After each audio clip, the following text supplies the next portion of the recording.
사랑하는 성도 여러분, 코로나19에 어려운 데다가 날씨가 보통이 아니에요. 날씨가 찜통 더위에 지난 한 주간도 주님의 은혜로 잘 견디시고 또 복음의 정신으로 잘 이기시고 승리하신 줄로 믿습니다. 우리 푸른성 교회 표어가 어려워도 이기고 승리하자입니다. 주님의 능력으로 말씀대로 될지어다. 지난주 설교 제목이 심한 전염병에서 보호받으라 였는데, 코로나19가 1000명이 넘고 2000명에 육박하는 이 전염병의 위험한 시기에도 여러분, 지난주 말씀의 제목대로 전염병에서 보호받는 하나님의 은혜와 능력이 함께 하시기를 주의 이름으로 축원합니다.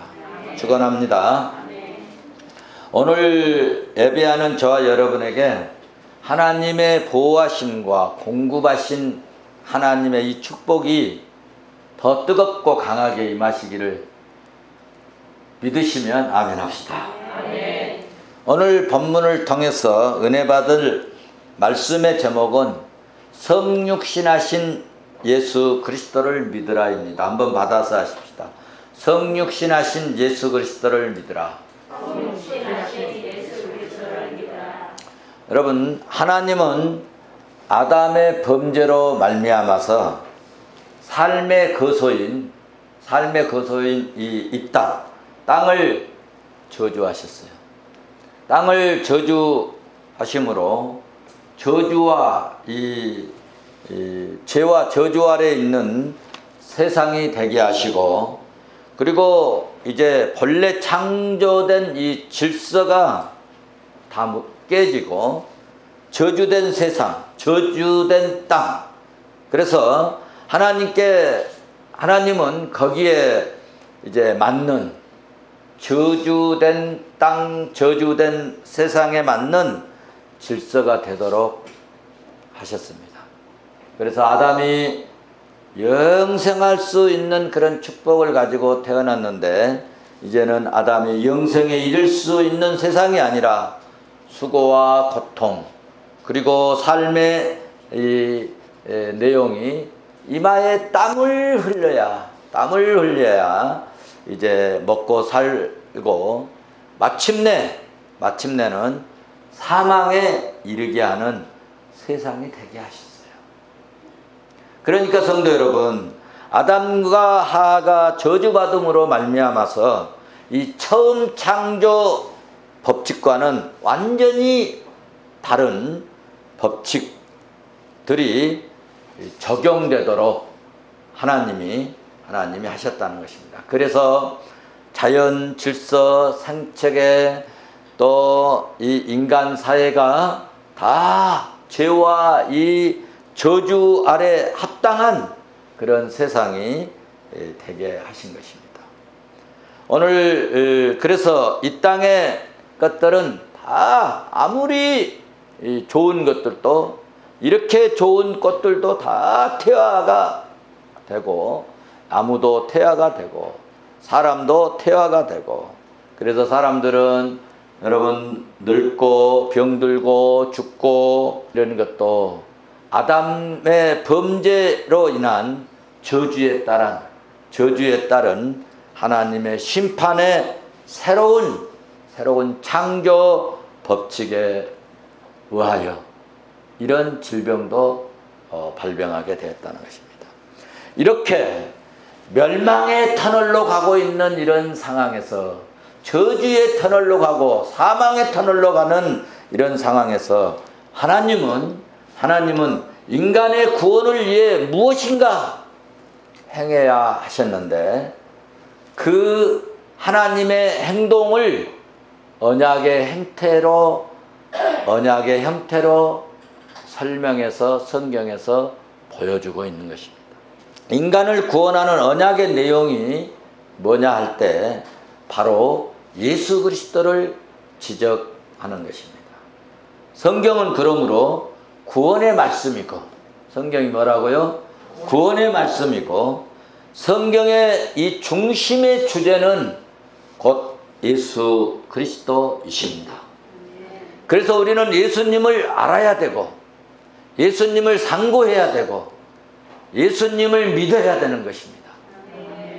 우리는 성경을 통해서나 말씀을 통해서나 환상을 통해서나 혹은 꿈을 통해서나 예수님을 알고 예수님을 만나면 만날수록 그 예수님의 그 진리에 여러분 놀랍고 영광스럽고, 그리고 진리를 여러분 깨달으면 깨달을수록 심오한 하나님의 이 구속 방법에 감격하게 되고, 그리고 구원의 진리를 이해될 때, 구원의 진리가 이해될 때 예수 그리스도께서 십자가를 짊어지시는, 십자가에서 죽을 수밖에 없었는지를 깨달을 수 있게 되는 것입니다. 아, 이러니까 예수님이 십자가에서 죽을 수밖에 없었구나 하는 것을 알게 된다는 것입니다. 오늘은 구원의 진리에 관한 교리 중에 예수 그리스도의 성육신에 관해서 말씀을 드리려고 합니다. 예수님의 이 성육신에 관한 이 교리는 인격과 사역이 핵심인데 이 5가지로 제가 말씀을 드리려고 합니다. 그래서 예수님의 5대 교리라고 그럴까요? 이건 제가 정한 것입니다. 성경에 뭐 기록된 게 아니고 제가 나름대로 뽑아서, 예수님의 이 5대 교리는 첫째로 성육신 교리입니다. 첫째가 뭐라고요? 성육신 교리입니다. 성육신이라고 하는 말은 거룩한 하나님이 사람이 되셨다는 거예요. 이건 뭐 여러분 많이 들으셨잖아요.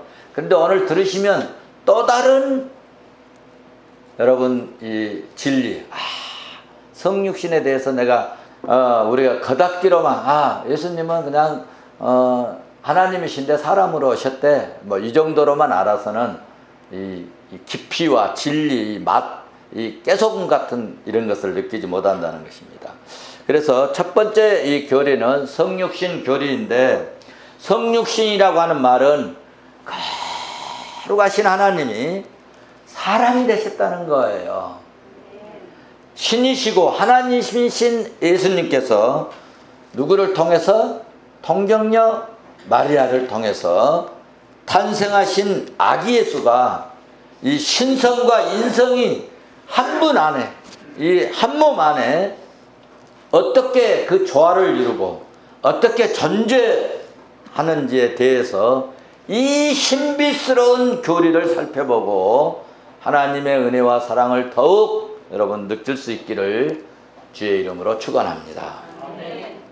여러분, 사탄 마귀는요, 어떻게 해서라도 예수님의 인격과 예수님의 사역에 대해서 우리 성도들이 불신하게 하고 또 미혹하게 하고 또 이 성육신 하신 예수 그리스도를 믿지 못할 그런 그 방해 작업, 방해의 역사를 오늘도 하고 있다고 하는 사실입니다. 그래서 여러분, 예수님이 십자가에 달려야 하실 때도 이 마귀 사탄은 그것 십자가에 올라가서 죽으면 안 된다, 이런 이 사역들을, 방해 사역들을 얼마나 했는지 모릅니다. 그래서 차라리 뭐 이 성전 위에서 탁 떨어져 봐, 그러면 온 세상 사람이 다 너한테 영광의 이제 왕으로 섬길 테니 십자가에 죽지 말고 그렇게 능력을 보여라, 막 이렇게 유혹도 하고 미혹도 하고 그리하였다는 것이죠. 그래서 오늘 우리는 이 성육신 교리를 확실히 이해하고 사탄의 마귀의 역사에 미혹되지 않도록 배워서 확실한 교리, 확실한 이 진리에 바로 설 수 있기를 주의 이름으로 축원합니다. 이 삼위일체 교리를 믿지 않으면요, 그 사람은 하나님의 자녀가 아닙니다. 제 말이 아니고 성경이 말씀하고 있습니다. 예수 그리스도의 인성을 부인하든지 예수 그리스도의 신성을 부인하든지 하면 성경은 이런 사람을 뭐라고 말하느냐 하면 적그리스도라고 단호하게 말씀하고 있습니다. 어디서 그런 말씀하고 있어요? 요한일서 2장 2절 말씀을 보시면 거짓말하는 자가 누구냐? 예수님께서 그리스도 있음을 부인하는 자가 아니냐? 아버지와 아들을 부인하는 그가 뭐라고요? 적 그리스도니라고 말하고 있습니다. 거짓말하는 자, 예수 그리스도가 여러분 인성을 지니시고 신성을 지니시고 그리스도이심을 부인하는 이런 사람은 거짓말하는 자이면서도 적 그리스도가 되는 것에 대하여 말씀하고, 또 요한일서 4장 여러분 3절 말씀을 보면 4장 3절 말씀을 보시면 예수님을 시인하지 아니하는 자는 여러분 적 그리스도다라고 말씀하고 있고요. 또한 요한일서 1장 7절을 말씀 보시면은 7절 말씀, 육체로 오신 것을 부인하는 자도 적 그리스도다라고 말씀을 하고 있습니다. 그래서 그리스도를 부인하는 것, 이것은 정말 하나님이 엄청나게 싫어하는 대상자인 것을 보통이 아니에요. 하나님께서 적 그리스도다라고 성경을 통해서 말씀해 주시고 있다는 것입니다. 그래서 예수 그리스도는 오늘 본문 1장 요한복음 1장 14절 말씀을 보시면 말씀이 육신이 되어 우리 가운데 오셨다. 할렐루야. 그래서 첫째 성육신 교리는 제2 되신 하나님이 인간이 되었다는 것을 말합니다. 오늘 본문 1장 14절 우리 다시 한번 보고 가실까요? 시작. 말씀이 육신이 되어 우리 가운데 거하시며 우리가 그의 영광을 보니 아버지의 독생자의 영광이요 은혜와 진리가 충만하더라. 아멘. 아멘.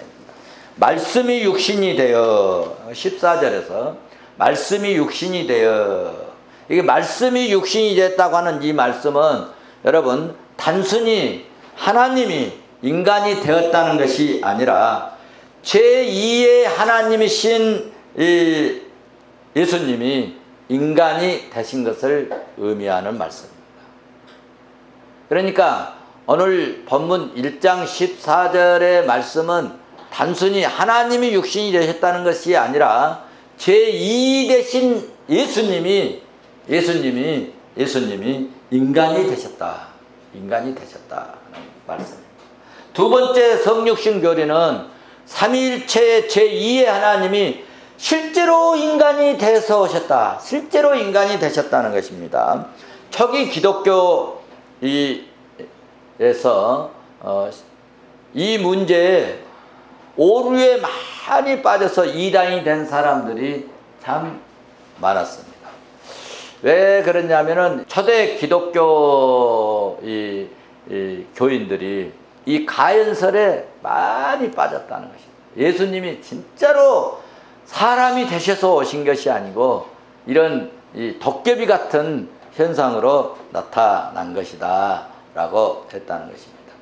예수님은 도깨비가 아니십니다. 오늘 14절에 말씀이 육신이 돼서 오셨어요. 할렐루야. 믿습니까? 그리고 이 성육신 교리는 예수님이 실제로 인간이 되셨다. 오늘 본문 1장 14절 굉장히 중요해요. 말씀이 뭐가 되셨어요? 육신이 되어 우리 가운데 거하셨다. 우리 가운데 거하셨다. 여러분, 우리 가운데 거하신 예수님은 제자들과 사람들과 12명의 제자들과 몇 년 동안 같이 계셨어요? 3년 동안 같이 먹고 자고 살고 마시고 주무셨고 3년 동안 사역을 실제로 하셨습니다. 그냥 도깨비처럼 놀라갖고 뭐 이렇게 사람들이 헛개비 보고 뭐 떠나고 말이죠. 사라지고 그런 게 아니라는 것입니다. 세 번째, 성육신 교리는 신성과 인성과 결합되어 한 인간이 되었다고 말씀한 것이 아니라고 그랬어요. 성육신 교리는 신성과 인성과 결합되어서 한 인간이 되었다고 말씀한 것이 아니고, 그 다음에 중요하죠. 신성과 인성이 결합된 새로운 인간이 아니라 성자 하나님이 실제로 인간의 몸을 입고 이 땅에 사람 가운데 오신 것을 성육신 교리의 핵심이라는 것입니다.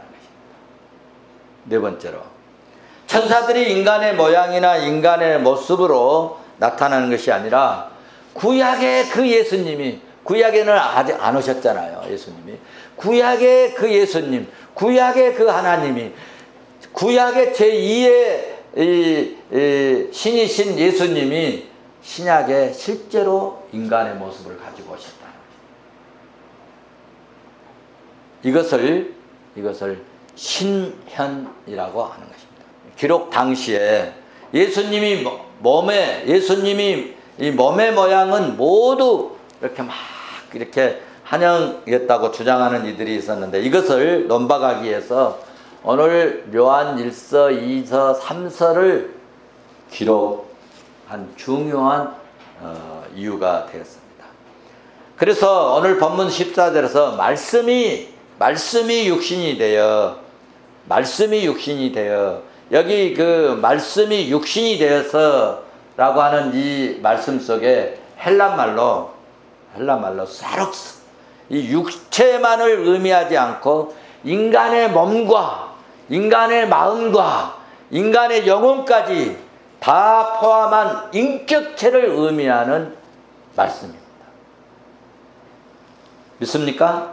그러므로 성육신 교리는 제2의 이 성자 하나님이 인간의 몸을 입고 오셨다는 것이 중요하다는 것입니다. 예수님은 그러므로 완전한 이 인간의 몸으로 인간의 안전한 인격체로 오셨음을 우리는 성경대로 확실히 믿을 수 있기를 주의 이름으로 축원합니다. 요한지서 1장 7절을 참고하시면 한번 보고 가실까요? 미혹하는 자가 세상에 많이 나왔사니 이는 예수 그리스도께서 육체로 오심을 부인하는 자라. 이런 자가 미혹하는 자요 적 그리스도니라고 말씀하고 있습니다. 그러니까 여러분, 이 예수 그리스도가 육체로 오심을 부인하는 이런 다른 어떤 이론이나 논리나 이런 것에 교리에 빠지지 않기를 바랍니다. 다섯 번째, 예수님은 동정녀 마리아로부터 완전한 인성을 취하셨다. 예수님은 이 땅에 오실 때 하늘로부터 인간의 몸을 가지고 오신 것이 아니라 예수님의 인성은 어머니 마리아로부터 받으셨다. 그래서 마태복음 1장 1절에 말씀하시면 아브라함의 다윗의 자손, 예수 그리스도의 계보라, 세계라. 옛날 성경에는 예수 그리스도의 세계라 그렇게 말씀하고 있죠. 아브라함과 다윗의 자손, 예수 그리스도의 계보라 그렇게 말씀하고 있는데, 여러분, 이렇게 말씀하신 것처럼 마태복음 1장 1절에서 말씀하신 것처럼 예수님은 아브라함의 자손이고 다윗의 자손으로 오신 줄로 믿습니다. 성경은 이렇게 말씀하고 있는데 여러분 믿습니까? 자, 사랑하는 성도 여러분, 예수님께서 우리와 같은 이 인성, 우리와 같은 이 육신을 취하지 않으셨다면 우리를 구원하실 수가 없었기 때문에 예수 그리스도께서 육신을 입고 오셨습니다. 히브리서에서는 이런 부분에 대해서 잘 이렇게 이해하고, 특별히 히브리서 2장은 분명하고 확실하게 말씀하고 있습니다. 우리의 구속자는 우리의 살과 피를 가지셔야 했다는 것에 대해서 성경은 여기저기 말씀해 주고 있습니다. 자, 우리가 신앙생활 할 때 성육신 교리가 분명하고 뚜렷해야, 그래야 우리 구원이 흔들리지 않습니다. 예수님은 사람으로 오셨습니다. 육신으로 오셨습니다. 사람의 몸을 입고 오셨습니다. 다윗의 후손으로 오셨습니다. 마리아의 어머니를 통해서 오셨습니다. 그런데 그분은 예수님이십니다. 그분은 그리스도이십니다. 그분은 제2의 하나님 신성을 가지신 주님이셨습니다. 이것을 믿을 수 있기를 바랍니다. 사랑하는 성도 여러분, 예수님의 성육신은 여러분 신비입니다. 예수님이 이 땅에 오심도 신비입니다.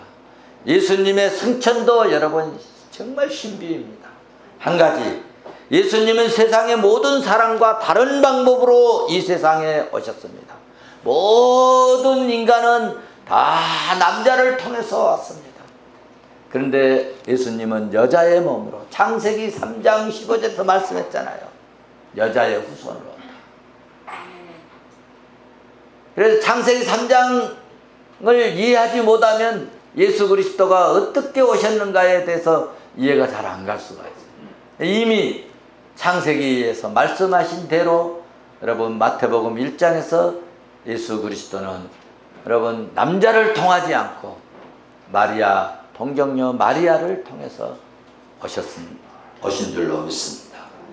그래서 예수님은 이 세상에서 떠날 때도 그 누구하고도 다른 방법으로 세상을 떠났습니다. 죽은 지 사흘 만에 다시 부활하심도 신비이고, 예수님이 동정녀 탄생을 이렇게 만약 믿지 못한다면 예수님의 부활도, 예수님의 여러분 승천도, 예수님의 재림도 우리는 믿을 수 없게 되는 것입니다. 예수님의 인성은 마리아에게서 취했으나 죄와 오염은 어떻게 하셨느냐? 죄와 오염은 성령으로 완전히 차단하시고 주님이 우리 물 안 새듯이 방수하듯이 성령으로 완전히 막아버리십니다. 그래서 예수님은 죄가 없으신, 흠과 티가 없으신 분인 줄로 믿습니다. 이렇게 성육신의 일을 전적으로 하나님의 일이었고, 성육신 하신 이 일은 사람이 한 일이 아니고 하나님이 전적으로 하신 일이었고, 하나님이 하셨고 하나님의 역사였고, 그러므로 인간은 이 성육신에 대해서 한 것이 없습니다. 하나님께서 이렇게 성육신케 하신 이유는 죄 때문에 죽을 우리를 구원하시기 위해서였습니다. 우리의 모든 죄가 용서받도록 하시기 위함이었습니다. 성육신하신 예수 그리스도를 영접하시고 그러므로 믿을 수 있기를 주의 이름으로 축원합니다. 이 믿음도 내가 막 믿으려고 해도 그렇다고 해서 되는 게 아니라 주님이 은혜 주실 때만 믿음이 생깁니다. 에베소서 2장 8절을 참고하시면 이해할 수 있습니다. 오늘 우리가 성육신하신 예수 그리스도를 내 마음에 영접하고 믿을 때 그러면 어떤 일이 생길까? 자, 우리 하나님 은혜로 예수를 믿습니다. 우리 구주로 믿습니다. 우리 구원자로 믿습니다. 우리 구속주로 오신 것을 믿습니다. 성육신하신 예수님을 믿습니다. 자, 그 주님을 믿을 때 어떤 일이 생길까 할 때 오늘 본문 요한복음 1장 12절에서 말씀하고 있습니다.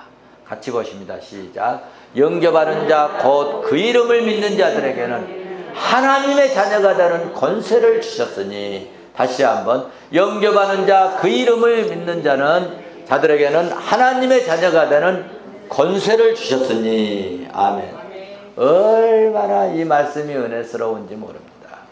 여러분, 예수를 믿게 되면 하나님의 아들의 권세를 얻는 기적 같은 신비로운 역사가 일어나는 것입니다. 그렇습니다. 예수 그리스도를 영접하고 예수님을 믿는 자들에게는 하나님의 자녀가 되는 권세를 주십니다. 권세가 뭐냐 할 때 헬라 말로 엑수시아라고 하는데, 이 말은 무슨 말이냐면은 누구든지 누구에게든지 떳떳하게 내가 하나님의 자녀다, 하나님의 아들이야, 하늘의 백성이야 라고 주장할 수 있는 권리를 의미하는 말씀입니다. 그렇습니다. 그러므로 우리는 누구 앞에서도 하나님의 자녀요, 하나님의 백성이라고 자신 있게 말할 수 있습니다. 복음에는 권세가 있습니다. 예수님의 아들의 권세를 주셔서요, 우리 입술에 이 말씀이 권세가 있고 능력이 있고 권능이 있고, 사탄도 우리 이 예수 이름으로 말하면 사탄도 자지러져 버리는 역사가 일어날 줄로 믿습니다. 그렇습니다. 우리는 그 누구 앞에서도 그러므로 하나님의 자녀요, 하나님의 백성이라고 자신 있게 말할 수 있을 줄로 믿습니다. 세상의 공중 권세 가진 이 사탄에게도 나의 하나님 자녀라고, 나는 하나님의 자녀라고 말하고, 그러므로 예수 이름으로 사탄에게 여러분 나가라고 명령하고 떠나라고 명령하면 사탄이, 그 권세 가진 사탄도 떠나고 도망가고 물러가는 역사가 일어날 줄로 믿습니다. 하나님의 자녀된 이 권세는 출생할 때 가진 생득적 권리가 아니고, 여러분 사람의 방법으로 사람의 뜻으로 취한 인위적인 이 권세가 아니고, 우리에게 주신 이 권세는, 아들의 권세는 하나님이 기쁘신 뜻에 따라 예수 영접하고 예수 믿는 자들에게 주시는 무조건적인 여러분 하나님의 은혜요, 하나님의 특권인 줄로 믿습니다. 그러므로 우리는 구원의 은혜에 대해서 인간적으로 아무것도 자랑할 것이 없어요. 아무것도, 구원에 관해서만큼은 아무것도 자랑할 것이 없어요. 다 하나님이 하신 것입니다. 이 믿음조차 내가 믿어야겠다고 한 것이 아니라 내가 믿을 수 있도록 성령님이 우리 속에 이 옷에서 역사하신 것입니다. 그러므로 우리는 어떻게 할까? 이 믿음에 관해서, 구원에 관해서는 오직 예수 믿는 것을 자랑하고 오직 예수 그리스도 안에서만 여러분 자랑할 것이어야 우리의 사명이 거기에 있는 줄로 믿습니다. 여러분, 이제 우리의 결단이 있어야 할 것은, 우리가 예수 그리스도를 영접했다면, 그러면 여러분 우리 안에 계신 예수님의 성품이 좀 나왔으면 좋겠다는 것입니다. 우리 속에 우리 주님이 계시고 우리 속에 여러분 주님이 자정하고 계시는데, 우리 삶 속에 예수님의 품성이, 예수님의 이 특성이, 예수님의 이 속성이 우리 속에 좀 배어나야지, 자꾸 아직도 욕하고 욕심 막 부리고 오기스럽고 오기 부리고 말이죠. 막 그런 이런 이 옛 육신의 것들은 다 성령의 불로 태워버리고, 이제는 좀 더 예수님은 죽일 사람도 보면은 다시는 그런 짓 하지 마라 라고 말씀하시고 손잡아 일으켜 주시고 구원해 주셨지 않습니까? 이제는 예수 그리스도가 우리 가슴 속에, 마음 속에 계십니다. 우리가 예수 그리스도를 영접했다면 우리 안에 계신 이 예수님의 성품, 예수 그리스도의 품성이 우리 삶 속에 배어나게 하고, 코로나19로 이 어려운 때이지만 마스크를 쓰나 벗으나 여러분 예수님의 냄새가 좀 나고 말이죠. 이제는 예수 그리스도 향기가 좀 나고 말이죠. 저분은 정말 예수 믿나 봐, 저분은 정말 교회 다니나 봐, 이런 말을 좀 듣도록 살자는 말씀입니다.